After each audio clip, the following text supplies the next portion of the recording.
Como primer capítulo dentro del curso de Teoría del Delito 2, así llamado Delitos Económicos y Elementos Constitutivos del Delito, debemos de señalar que se van a abordar los elementos básicos respecto a lo que implica la parte general de los delitos económicos. Y la formación dentro del derecho penal económico es esencial, sobre todo vinculado a la parte general, porque nos va a ofrecer las herramientas necesarias, los institutos dogmáticos necesarios, no solamente para entender de qué va el derecho penal económico, sino también manejar estos instrumentos de cara a interpretar cuando una conducta se enmarca, se subsume dentro de un delito financiero, dentro de un delito económico, abarcando naturalmente los principios propios del área que la informan, así como también la diferenciación y la intersección con la responsabilidad administrativa, porque existen algunos casos en los cuales interactúan ambas disciplinas.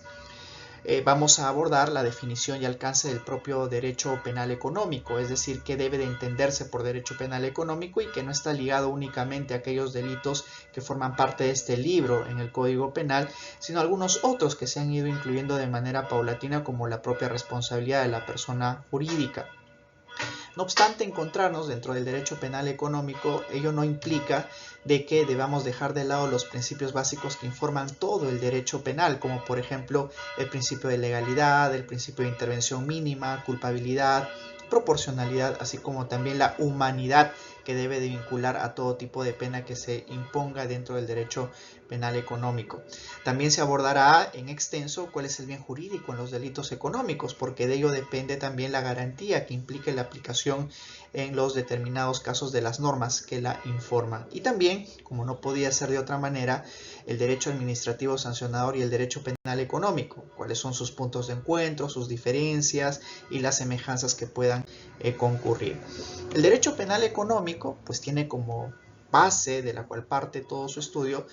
la economía, es decir, cómo se estudia la economía dentro de la propia sociedad, que es lo que se encarga de producir, y luego también cuál es la intervención estatal en la economía y cuál es la intervención, por tanto, del derecho, en este caso específico del derecho penal, en la economía. Es por eso que se denomina nuestra especialidad derecho penal económico y que se posiciona como un último recurso de control social. Tenemos el derecho administrativo sancionador, el derecho civil y como última ratio, es decir, como último recurso del control de este tipo de controversias sociales, el derecho penal económico. Asimismo, tenemos que resaltar también cuáles son los principios del derecho penal económico. Como ya lo habíamos mencionado a grandes rasgos, pues se informa el principio de legalidad, ¿verdad? Es decir, que las penas tienen que estar claramente establecidas de manera precisa y previas a la comisión del propio delito para que el autor de este pueda estar específicamente informado de qué conductas son ilícitas y cuáles no.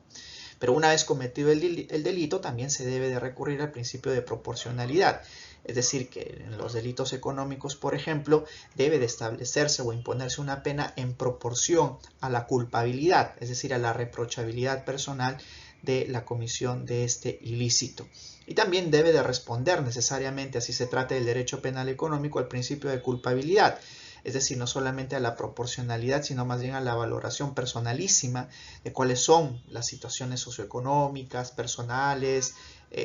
psicológicas de las personas de cara a la imposición de una determinada sanción. Pero ¿cuál es el bien jurídico que se protege dentro del derecho penal económico? El bien jurídico tutelado en los delitos económicos es la estabilidad y correcta funcionalidad de los sistemas económicos financieros, que impactan naturalmente en la confianza del mercado y en la equidad de las transacciones, protegiendo tanto a individuos como al bienestar económico general. También debemos de señalar cuáles son las diferencias que ostenta el derecho administrativo sancionador y el derecho penal en los delitos económicos, porque así como existen algunas similitudes, también existen diferencias. La finalidad, por ejemplo, es una de las diferencias que se dan en el derecho administrativo y el derecho penal, porque el derecho administrativo regula justamente infracciones administrativas, mientras que el derecho penal regula delitos. Las sanciones también, porque en el derecho administrativo impone como sanción multas, suspensiones temporales o la inhabilitación, pero la diferencia principal con el derecho penal es de que más bien se impone penas privativas de libertad, así como medidas de seguridad y multas respectivas. En el ámbito del procedimiento también se diferencian ambas. El derecho administrativo es menos formal, un poco más flexible y recurre también a criterios de imputación mucho más laxos, mientras que el derecho penal, a raíz de vincularse a una restricción de la libertad, que es uno de los bienes más preciados que tiene el ser humano, pues es un procedimiento judicial, más formal, con más garantías, ¿verdad? Y más restrictivo en su imposición. Respecto al principio de atribución de responsabilidad, puede vincularse a una responsabilidad objetiva, el derecho administrativo sancionador, que tiene un enfoque netamente preventivo. Sin embargo, en el derecho penal se prioriza la responsabilidad subjetiva y tiene un enfoque no preventivo, sino más bien punitivo, aunque aquí existan ciertas variables interpretativas respecto a la propia responsabilidad de la persona jurídica, porque se alega también de que tiene una finalidad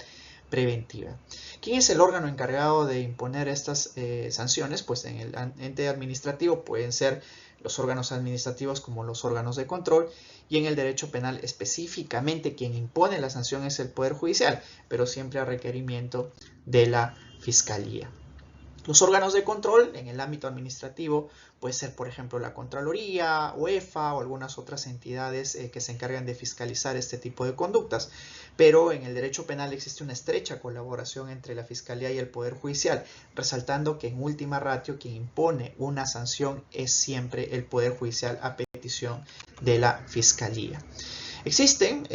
muchos pronunciamientos por parte de la Corte Suprema que se han encargado de hacer esta diferenciación, sobre todo vinculadas a informes de órganos de control administrativo y qué rol juegan, por ejemplo, en el ámbito penal. El acuerdo plenario del 2023, que aquí ustedes pueden observar, precisamente desarrolla cuál es la naturaleza del informe técnico y la obligatoriedad de su valoración en un proceso penal. Y esta revisión de la jurisprudencia va a darnos algunas herramientas adicionales para entender a cabalidad de qué trata esta diferencia. Aquí vamos a encontrar un ejemplo concreto de la aplicación cuyo estudio va a permitir realizar una correcta y adecuada subsunción de los hechos en los delitos económicos. Esta unidad,